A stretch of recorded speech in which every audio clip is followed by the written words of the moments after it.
Bonjour à tous et bienvenue dans Get to Grow, l'émission qui vous tire vers le haut. Je suis Mouna, sophrologue et passionnée de développement personnel.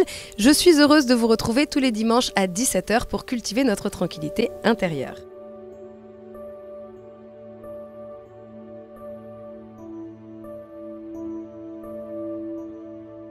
Pour cette dernière émission de l'année, je vous propose de découvrir le développement personnel vu sous un autre angle que le mien.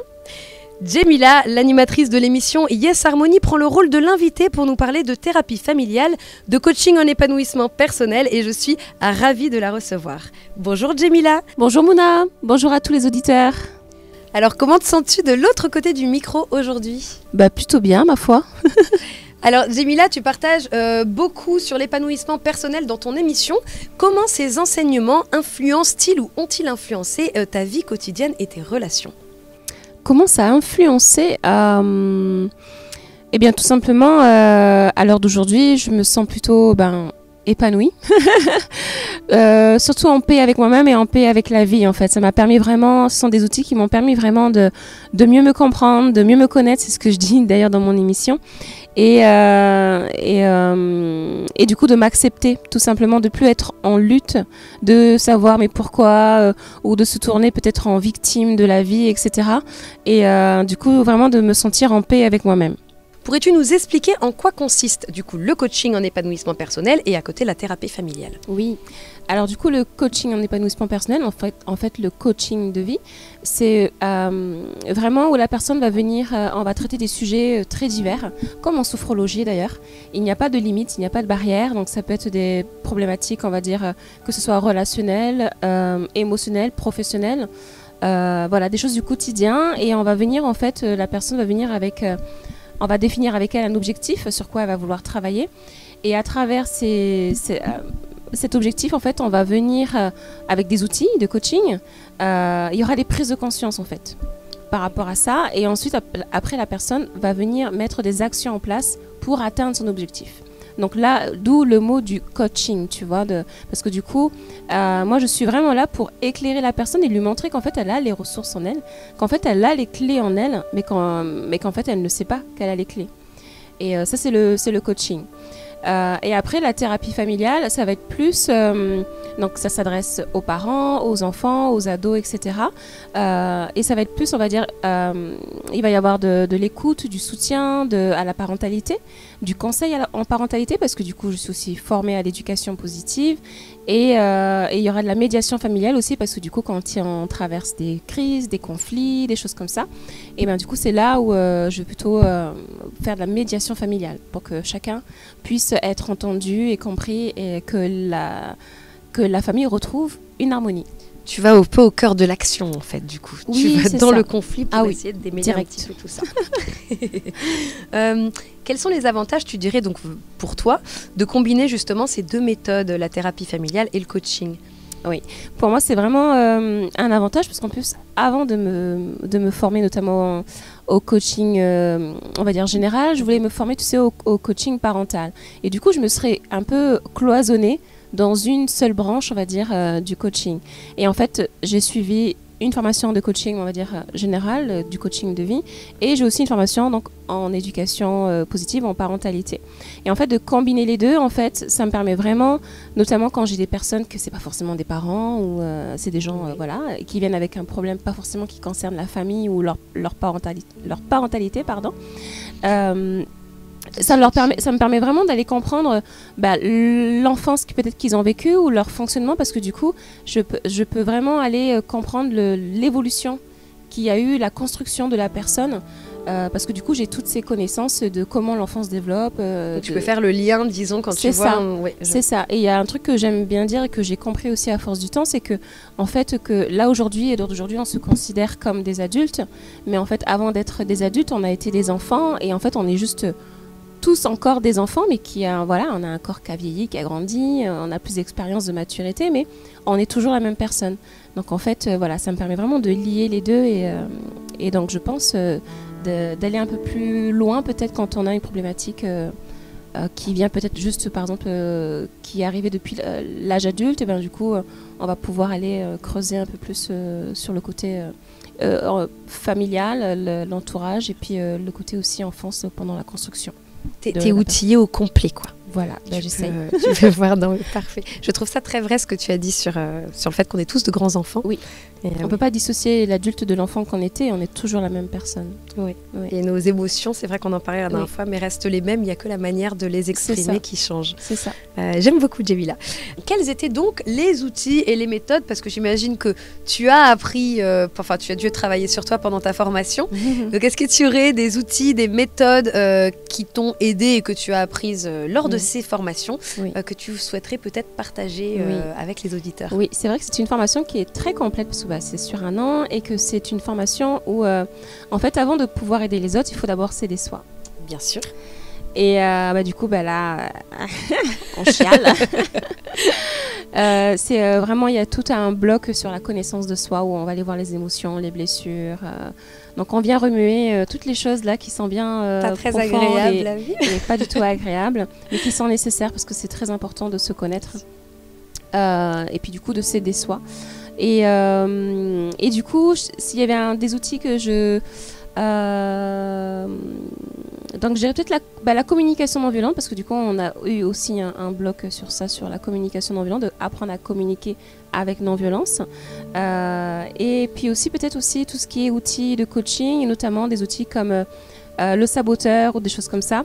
Parce que voilà, cette petite voix qu'on se raconte dans la tête, moi, elle était bien présente, et de pouvoir mieux cohabiter tous les deux ensemble, du coup, j'ai la vie plus légère, plus cool. Tu lui octroies des moments de parole et il respecte les moments où il doit se taire. Toujours, mais du coup, on a un dialogue plus constructif. Voilà, il est moins intrusif, il prend moins de place, et du coup, voilà, ce genre d'outil qui était pas mal de mettre en conscience, parce qu'on a tous cette petite voix en nous qui au début est là pour nous aider, pour nous protéger.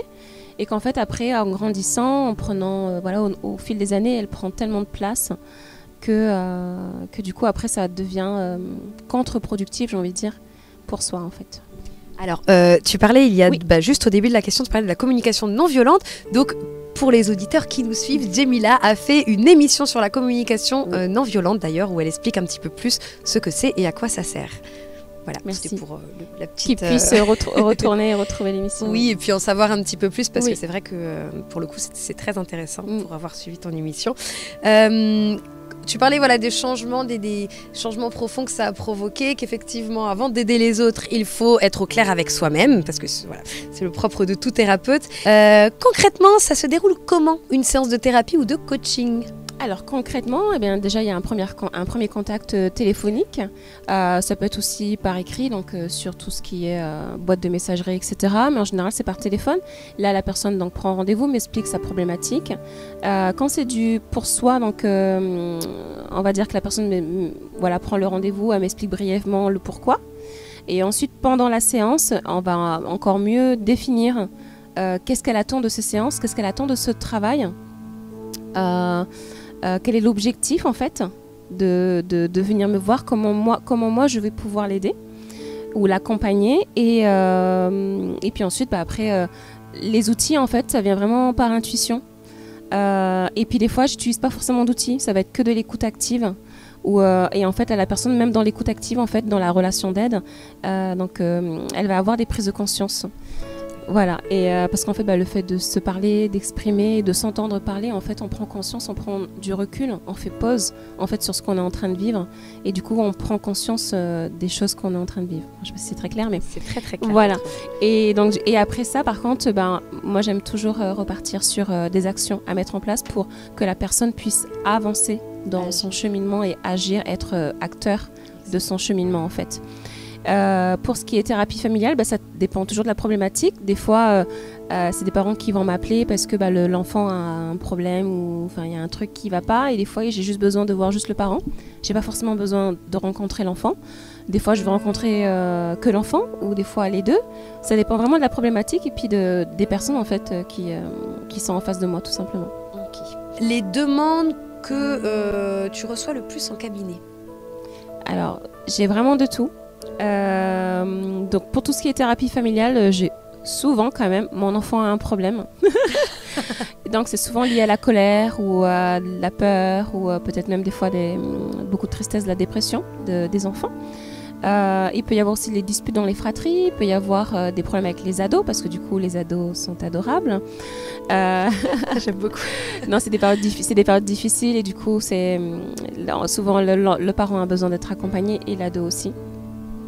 Voilà, il peut y avoir des choses comme ça. Et après, en coaching, ça peut être vraiment pareil de tout parce qu'on peut vraiment intervenir sur tous les domaines. Donc, ça peut être, des fois, j'ai des personnes qui viennent me voir parce qu'ils recherchent l'amour. Il y en a d'autres, c'est parce qu'ils ont des problèmes dans leur couple. Il y en a d'autres parce qu'ils n'arrivent pas ils ont la tête sous l'eau, ils ont l'impression d'avoir, peut-être ils procrastinent, des choses comme ça. Voilà, il peut vraiment, il y a vraiment de tout. Il n'y a pas de limite. Bon, bah écoute, parfait. Et bon, comme tu le sais, je suis sophrologue et pendant les séances de sophrologie, on utilise différents outils et protocoles basés sur la respiration, le mouvement, la visualisation en état modifié de conscience. Pourrais-tu me dire, toi, les méthodes ou les outils que tu utilises dans tes suivis pour des sujets comme la gestion du stress ou l'accueil des émotions, par exemple? Oui. Alors du coup, moi, en coaching et en thérapie, je vais plutôt travailler sur la conscience. Je ne travaille pas en état modifié de conscience. Donc la personne, elle est complètement présente. Et on va travailler donc sur sa conscience. Pour tout ce qui est émotion, je vais plutôt donc travailler sur la conscience et donc on va aller voir qu'est-ce que c'est que l'émotion, quel est son rôle, à quoi elle sert, etc. Pour que la personne mette de la conscience sur, mais en fait là je suis en train de vivre une émotion, ah ok, elle vient me raconter ça, c'est pour ça que j'en vis une, etc. etc.